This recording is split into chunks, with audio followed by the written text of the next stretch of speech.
Welcome to Successful Meetings in English. Minutes are an important record of decisions and actions that were discussed in a meeting. They are important both for the participants and those who could not attend. There is a PDF example of minutes which you could print off and look at as you proceed with this lesson. It's best that you also look at examples from your own organization to check how they are written. In this lesson, we will look at basic language and tips for writing such minutes. In this section, we will learn about minutes of meetings. There are many different templates that you can use, but whichever you choose, there are several different stages that you will probably go through. Before the meeting, taking minutes at the meeting, writing up after, and then storing and sharing the minutes. We will look at each in turn. It's very helpful if the facilitator and minute taker can meet before the meeting begins to discuss various points, especially if the minute taker is new to the job. They can use the agenda as a basis for this discussion. If there is an attendance list, the minute taker can check off each participant as they come into the room.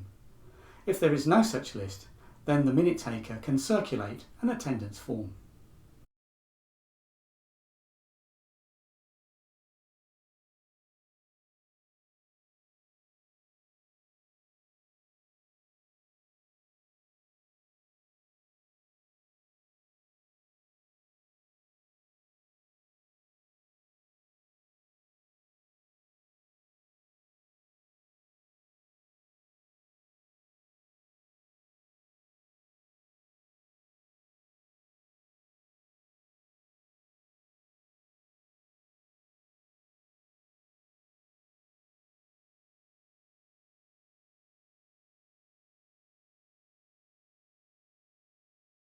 As you write down your notes during the meeting, if there's anything you're not sure about, do ask for clarification. For example, "Excuse me, I'd just like to check one point. Sorry, but I want to make sure I heard you correctly."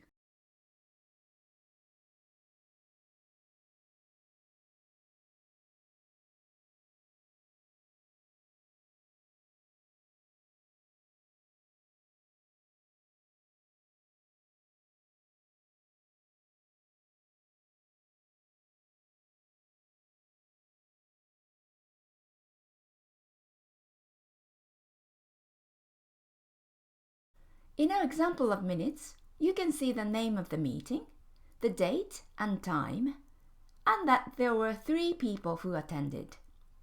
These are called attendees. It's also important to note who was the facilitator and who wrote the minutes. In this example, there was one person who could not come, and then he sent his apologies. Okay, let's look at the contents of minutes.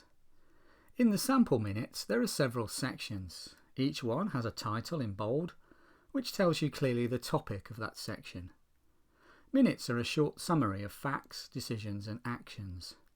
In fact, the word minutes comes from the term minute, meaning the small notes taken during a meeting.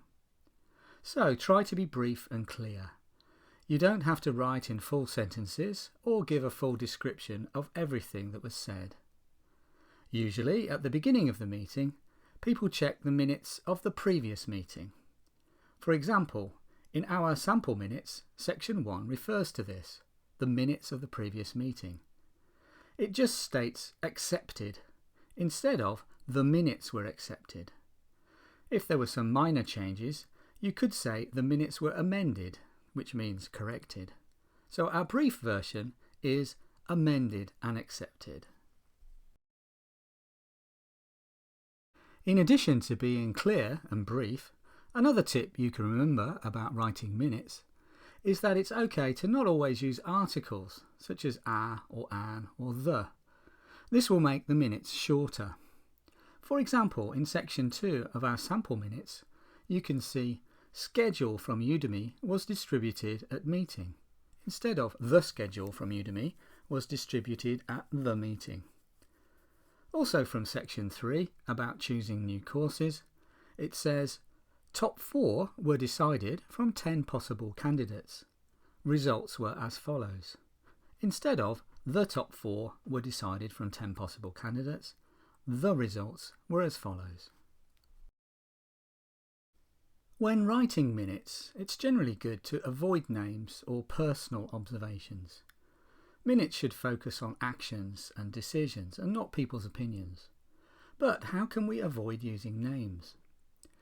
In section 4 of our sample minutes, it says, ideas for a promotional video will be discussed at the next meeting.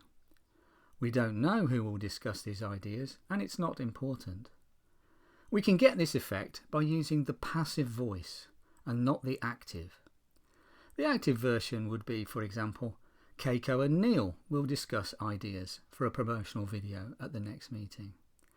However, we can remove the names and write in the passive will be discussed.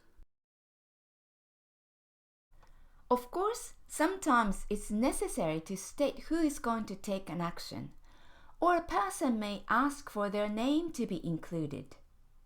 In section 4 of our sample minutes, there is one example of a name being used. It says, personal messages to be sent out to current students by Keiko.